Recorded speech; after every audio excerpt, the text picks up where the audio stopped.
Now, if you're looking to buy a home, good luck. I don't think I'm ever Rates are buying a home at this rate, right? rates are going up. Right? I mean, it's just unbelievable.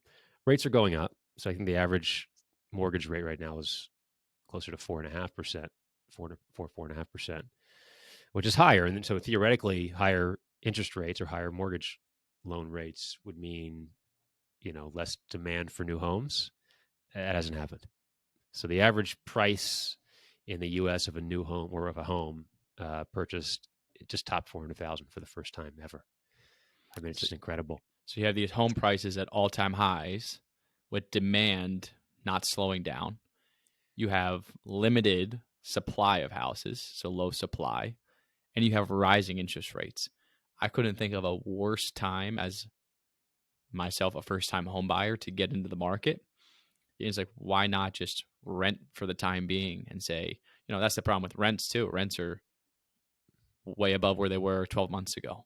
So you got to think, what's the lesser of two evils? Is it renting at all-time highs with interest rates on the rise, or is it buying, or is it renting for the time being and kind of waiting out for a little bit?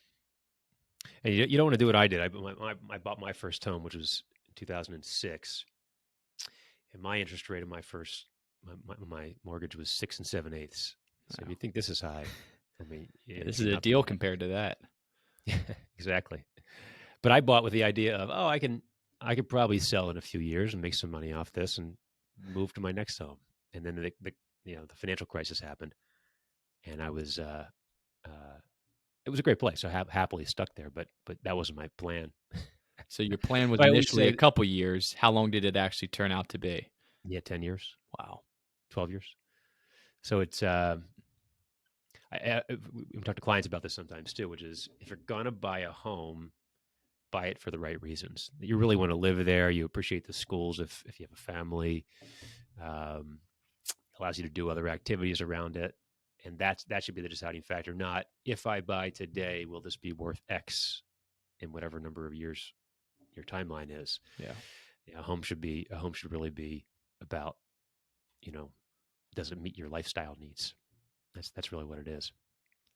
I actually read something interesting too. I think in England they can do this. They because rates are so. A lot of folks refinanced right Yep. in the past couple years because rates were so low. I mean, money Yeah. was my mortgage. I refied it 2.75%. Yeah. But now the And I outlook for refining is pretty dim, right? It's like everybody yeah who would have potentially already refied, and now not only are rates on the rise, but you have such a small pool of folks who actually need to refi. So yeah. a lot of those lenders are going to struggle just in that department. Is the refi business is probably going to struggle for the next, I don't know how long. I would imagine. I read a stat the other day, which was back before the financial crisis. I think 1 in 4 folks had refied, and this time around, 1 in 4 folks hadn't refied, and this time it's 1 in 100. Wow. It's like everyone's that they could refinance their loan refinanced. Yeah. So I think you're right. It's going to be a struggle with rising rates on that segment of the real estate market. I wonder what Lenders. percentage of folks had floating rate, right? Like Yeah, floating rate minimal. loans back in the Maybe that financial was a crisis. stat, Tim. That might have been a stat, Yeah. which was 1 in 4. That's what it was. It was screw that one up. 1 in 4 had floating rate loans pre-financial crisis, so in 2007, Okay. and now it's 1 in 100. So So 1 in 4 to 1 in 100. yeah, 25% versus 1%. And that's That's just wild. saying that now, this time around, the housing bubble that they're talking about, right? Potential. Is it that the housing market is getting stretched? What you're trying to say is that it's not the same as it was during the housing meltdown.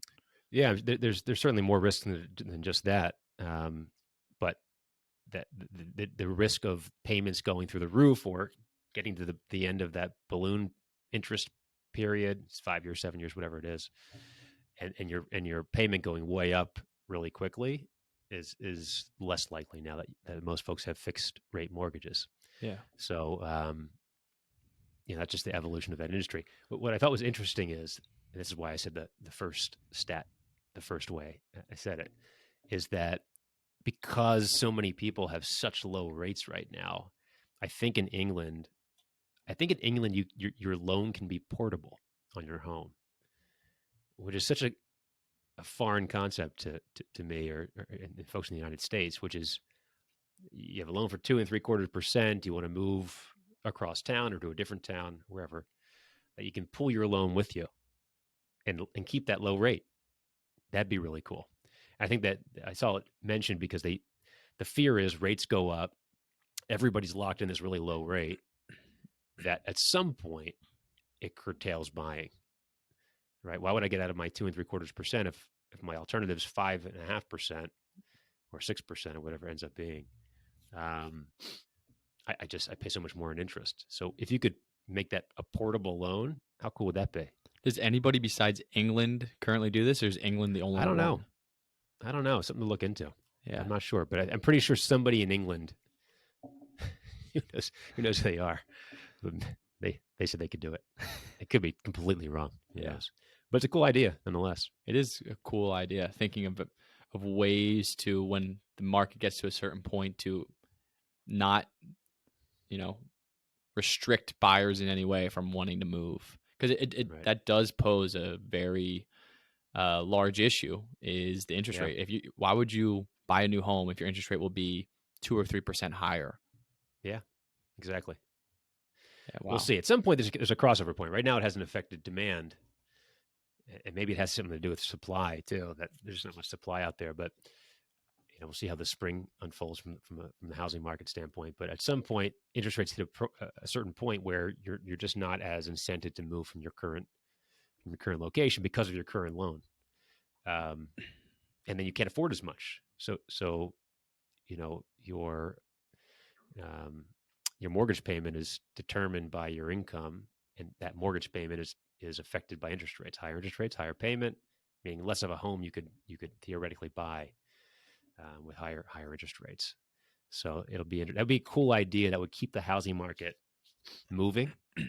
It would incentivize folks to keep to be able to shift homes or change homes and keep and not worry about that higher payment. Yeah. Who knows? Interesting. Interesting. Yeah, I'm sure if we polled the realtors we know, they'd be all for it.